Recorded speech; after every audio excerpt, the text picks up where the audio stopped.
Bismillahirrahmanirrahim. Assalamualaikum warahmatullahi wabarakatuh. Selamat pagi anak-anak. Masya Allah, pada masih semangat ya. Oke, baiklah, sebelum kita memulai pembelajaran hari ini, Ibu ingin mengetes dulu nih apakah masih semangat atau tidak. Oke, ketika Ibu menanyakan kabar kalian, maka kalian menjawab seperti ini ya. Apa kabarnya anak-anak? Alhamdulillah, luar biasa, Allahu Akbar. Oke, Ibu coba ya. Apa kabarnya hari ini anak-anak? Alhamdulillah, luar biasa, Allahu Akbar. Masya Allah, masih pada sangat semangat hari ini ya.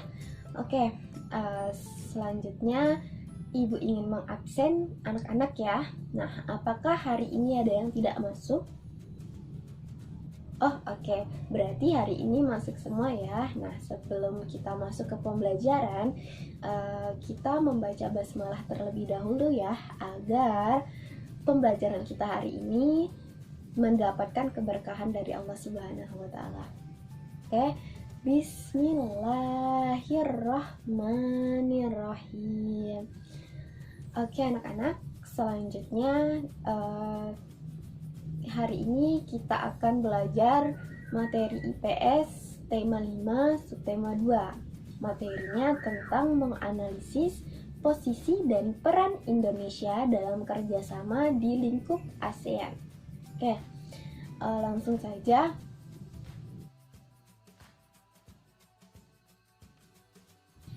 Oke anak-anak, langsung saja kita masuk pada materinya. Posisi dan peranan Indonesia di bidang ekonomi dalam lingkup ASEAN. Nah, yang pertama itu menjadi anggota Koperasi ASEAN. Koperasi ASEAN ini merupakan salah satu bentuk kerjasama negara-negara ASEAN di bidang ekonomi yang bergerak dalam bidang koperasi untuk meningkatkan kesejahteraan negara-negara ASEAN. Oke.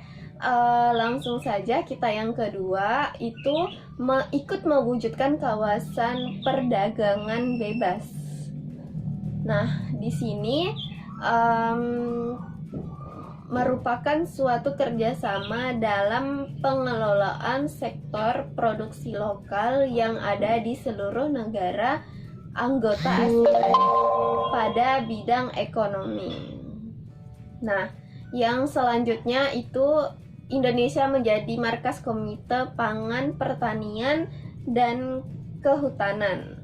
Nah, di sini dijelaskan merupakan komite yang bergerak dalam bidang pertanian dan kehutanan, dan ini berpusat di negara kita, Indonesia.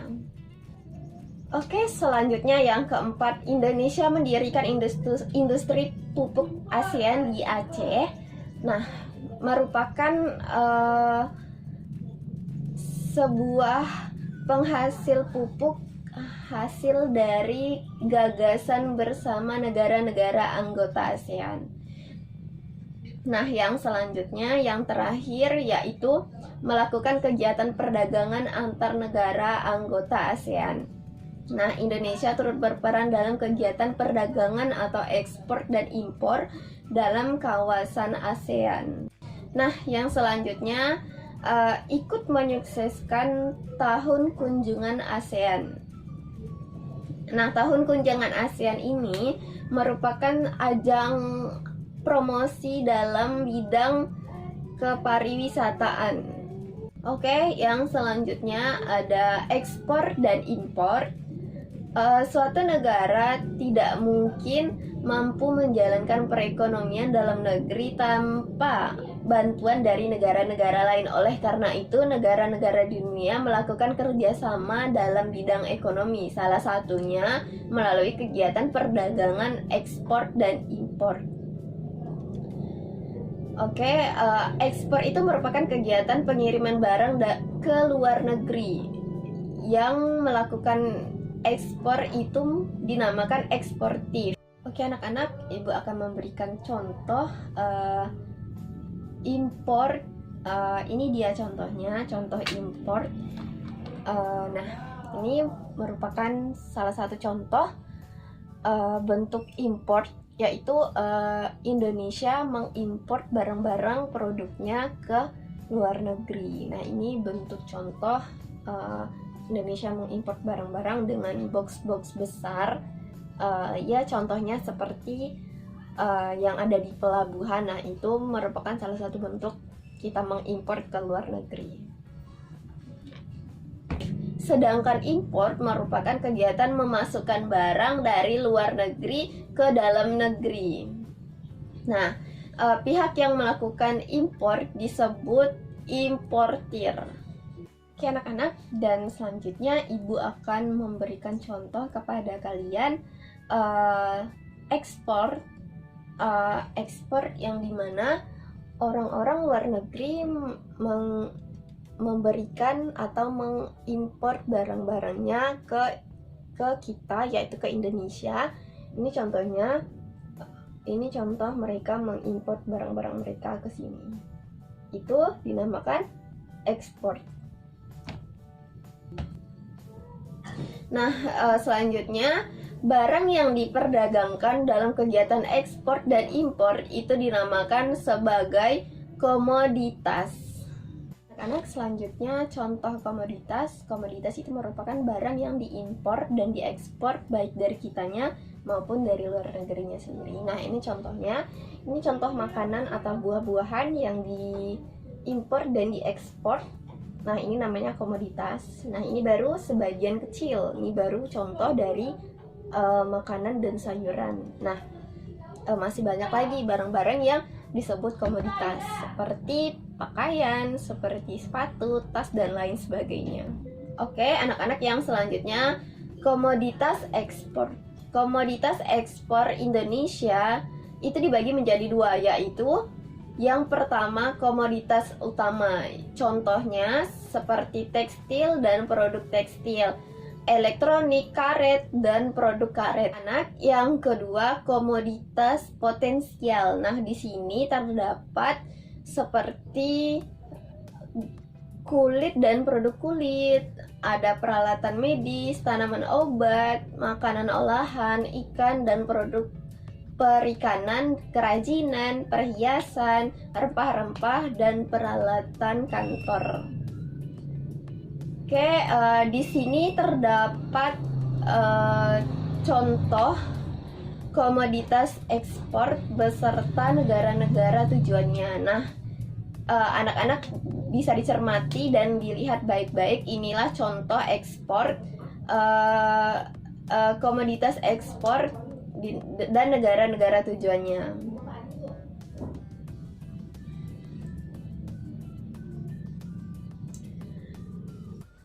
Oke, yang selanjutnya komoditas impor.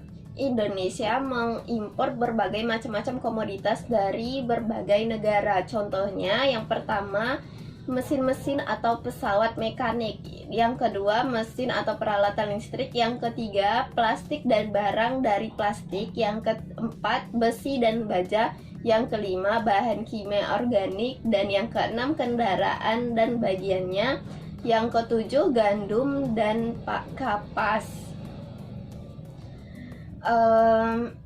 Oke, selanjutnya kita akan belajar mengenai masyarakat ekonomi ASEAN atau disingkat dengan MEA. Nah, MEA adalah sebuah sistem perekonomian yang melibatkan kerjasama antar negara-negara ASEAN. Sistem ini mengakibatkan adanya pola perdagangan lebih bebas di antara negara-negara tersebut. Dalam bahasa lain, MEA dikenal dengan istilah AEC atau ASEAN Economic Community. Nah, MEA sendiri itu dibentuk dengan tujuan sebagai upaya dalam membantu pertumbuhan perekonomian negara ASEAN, sehingga setiap negara ASEAN yang ada mampu memiliki perekonomian yang stabil, makmur, dan juga berdaya saing. Oke anak-anak, selanjutnya kita akan membahas tentang pengaruh dari MEA. Nah, dengan diterapkannya MEA, peluang tenaga kerja asing untuk mengisi berbagai jabatan beserta profesi di Indonesia akan semakin terbuka. Nah, begitu pula sebaliknya, tenaga kerja Indonesia juga mempunyai peluang lebih besar untuk bekerja di negara-negara anggota ASEAN lainnya. Nah, hal ini menandakan bahwa kualitas produk dan sumber daya manusia Indonesia harus terus ditingkatkan lagi agar mampu ikut berpartisipasi bersama tenaga kerja asing lainnya. Oke. Selanjutnya dampak MEA. Di sini ada dampak positif dan negatif. Dampak positifnya adalah mampu membuka peluang lapangan kerja yang lebih besar, sehingga akan banyak tenaga kerja yang dibutuhkan. Dengan kata lain, hal ini juga akan membantu mengurangi angka pengangguran. Dan kemudian MEA juga mampu menumbuhkan daya saing masing-masing negara ASEAN dalam bidang perekonomian. Nah, selanjutnya ada dampak negatif dari MEA. Nah, dampak negatifnya yaitu adalah kalah saingnya tenaga kerja Indonesia dengan tenaga kerja asing. Nah, MEA mengakibatkan terjadinya perekrutan tenaga kerja asing oleh berbagai perusahaan yang ada di Indonesia.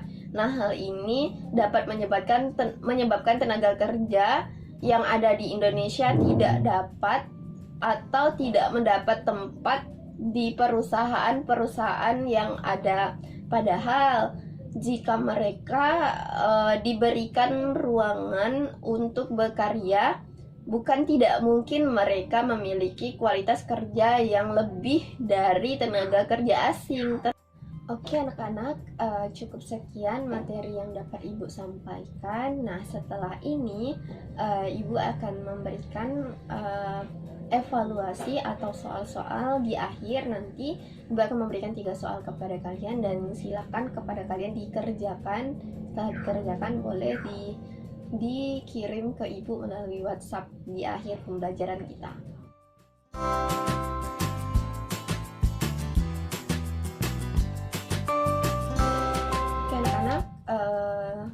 Kita sudah berada di penghujung pembelajaran kita hari ini.